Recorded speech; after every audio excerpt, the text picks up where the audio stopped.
Bonjour, willkommen and howdy, and welcome to today's FARG Motorpool video. In today's film we're going to finish off the recovery of that P4. We got stuck in a bog up on the top field. Not much left material wise on that, so we'll get that out of the way so at least you've got closure on what happened to that poor P4. Meanwhile, today we've got an army of helpers in and we're going to be looking at what's behind me over here in the shed, and that's another P4. Now unfortunately, due to an oil flow issue, the engine became damaged, so we're actually going today is to take that engine and gearbox completely out and we're going to put in a replacement unit.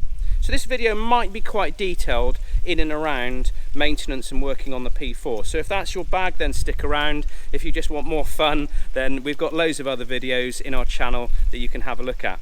So today is very much focused on this P4 and getting the engine changed in it.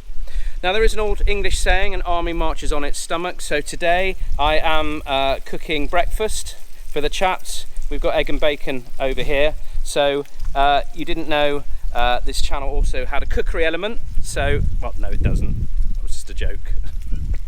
So I'll get on with the egg and bacon, get the lads fed, and then we'll start cracking on with the P4. So see you later on in the video.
Peugeot P4.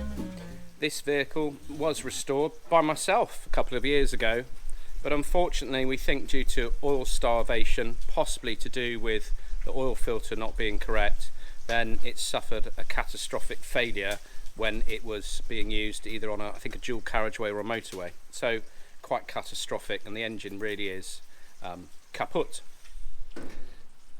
What I have here is one of the push rods from out of the engine. We haven't tore the engine down completely yet, so we've only just taken the head off, and as you can actually see by how much this is deformed, there was a catastrophic failure. It'd be quite interesting to see inside of the engine actually what that was, whether that was a cylinder coming up whilst one of the valves was open, or maybe one of the valves was broken. I really don't know at the moment. So over the course of this video we will get the engine out and we'll have a good look at it, but that's just not a good sign. Here we have Ollie sat on the floor and George here holding up the front bumper. So we've got to disassemble the front of the motor vehicle to be able to get that engine out easily.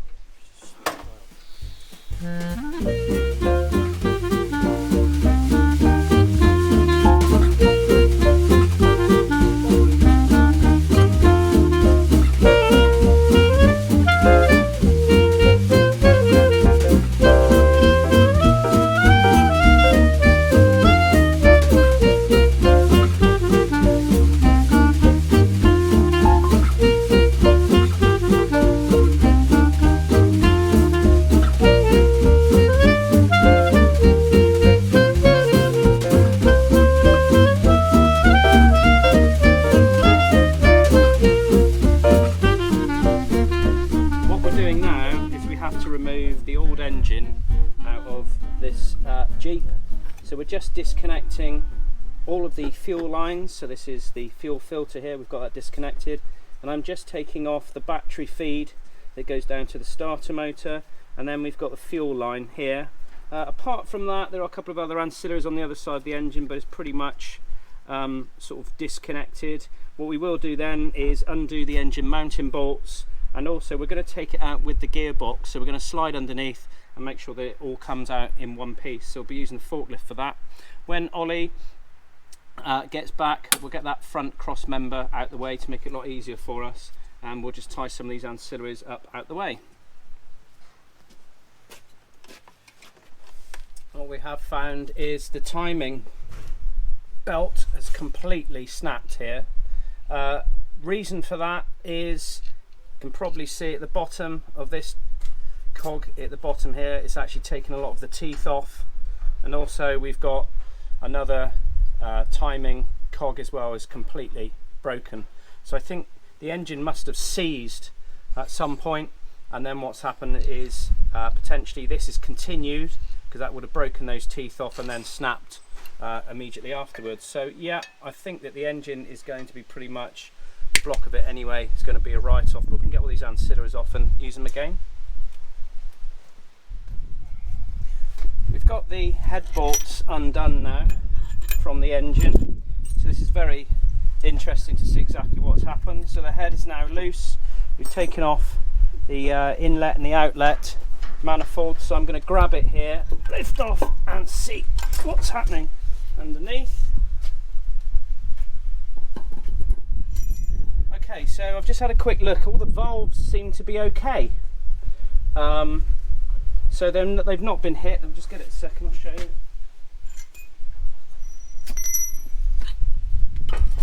So as you can actually see, these are quite good nick. So it doesn't look like, very, very slight bit here, maybe, I don't know. It really doesn't look like they've collided with the pistons at all.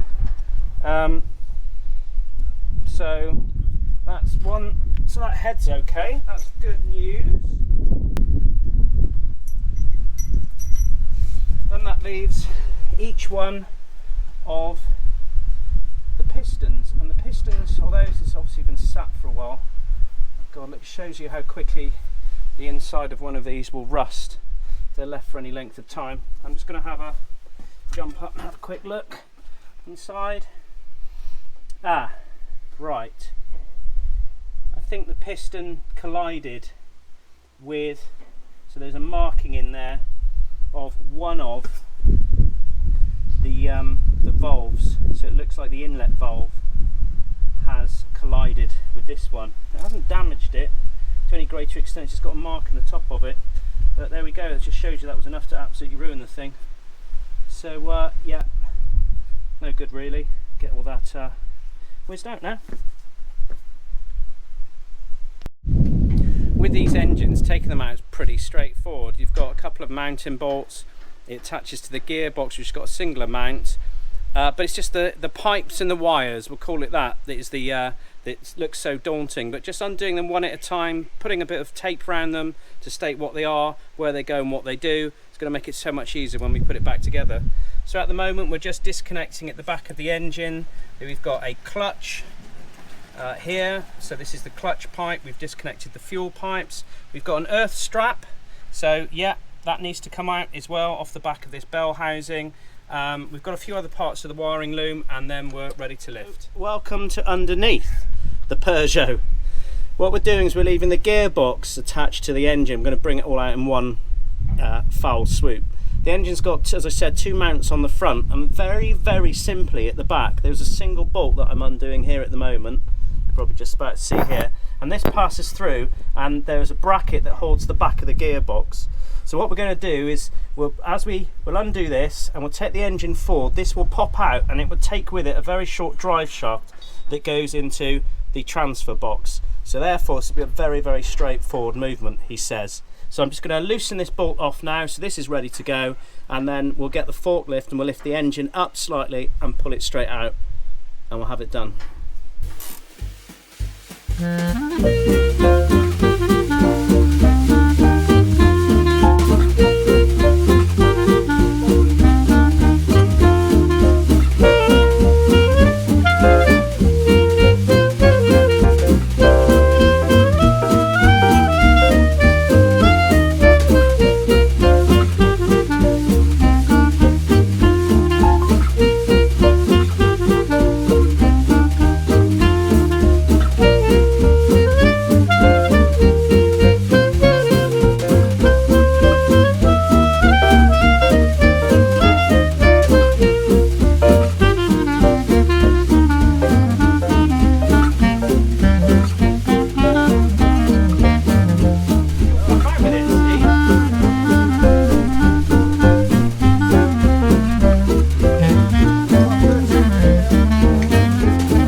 ready to fit it. Here it is, over on the forklift, George, on you cameraman, there we go.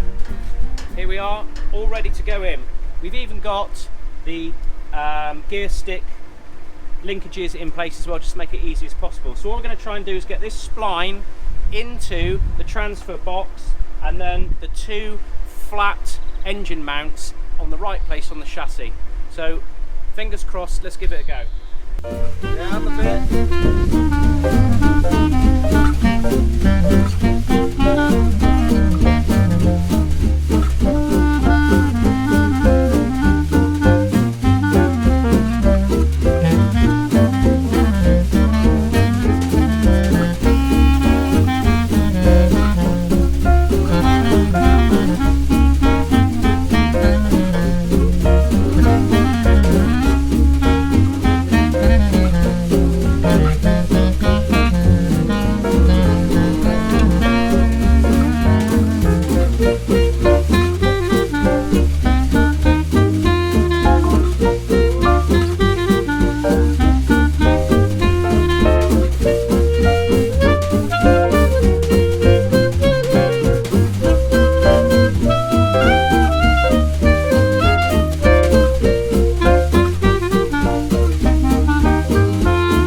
against time at the moment.